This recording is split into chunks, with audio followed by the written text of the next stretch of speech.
গত কয়েকদিন আগে টানা বৃষ্টির জেরে জলমগ্ন ৩ নম্বর ওয়ার্ডের নেতাজি কলোনি, মালঞ্চপল্লী, বড়সাঁকো এলাকাসহ বিস্তীর্ণ এলাকা।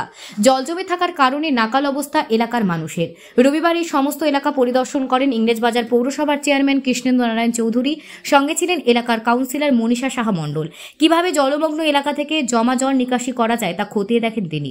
দ্রুত জল নিকাশি করার ব্যবস্থা গ্রহণ করা হবে পৌরসভার পক্ষ থেকে বলে আশ্বাস দেন পুরপ্রধান।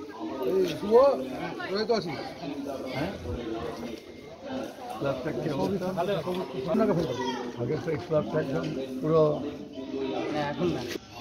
ফিফটি হয়ে লাভ খেয়েছে। ফিফটিতে কিছু দিচ্ছে কি?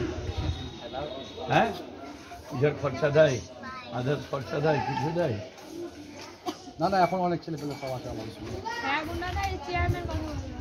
শুধু এরপরে কোথায় এই মালঞ্চপল্লির লাইটগুলো জ্বলছে, কি ব্যাপার? কালকেও আমি পেনটা ঘুষে দেবো, তোমার দেখবে চাকরিটা আসবে, দেখবে সাইন করতে পারবে না, তোমার নামটা কেটে দেবো। বললাম যে করে তার সঙ্গে কথা বলে এখন ঠান্ডা জল না রে, প্লেন প্লেন।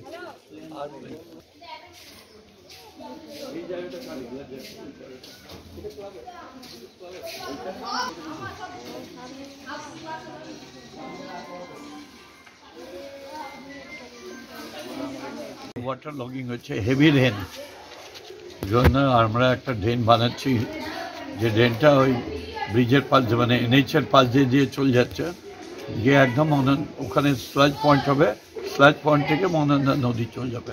এটা অলরেডি আমাদের একটা স্যাংশন হয়েছে এবং চলে এসছে, ইরিগেশন এনওসিও দিয়ে দিচ্ছে ড্রেন করার জন্য। কিন্তু দুর্গাপূজা বলে কাটাকাটি করলে অসুবিধা আছে, যে অপেক্ষা করছে। তাও এই পূজার আগে যদি আমরা পাম্প করে জল বের করতে পারি, এটা চেষ্টা করছি। এই রাস্তা তো মাপযোগ হয়েছে, মানে কতদিন কাজ শুরু হতে পারে কি মনে হচ্ছে? আগে মেন কাজটা করতে হবে, জলটা বের করি।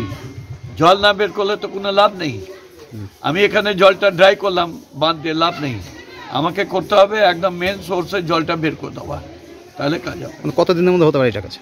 এটা পূজার আগে হয়ে যাওয়ার কথা, কিন্তু যেহেতু দুর্গাপূজা কাটাকাটি করলে অনেকের অনেক প্রবলেম হচ্ছে, পূজার পরই করবো আমরা। সামনে বছর থেকে মানুষ আর এই দুর্ভোগে থাকবে না।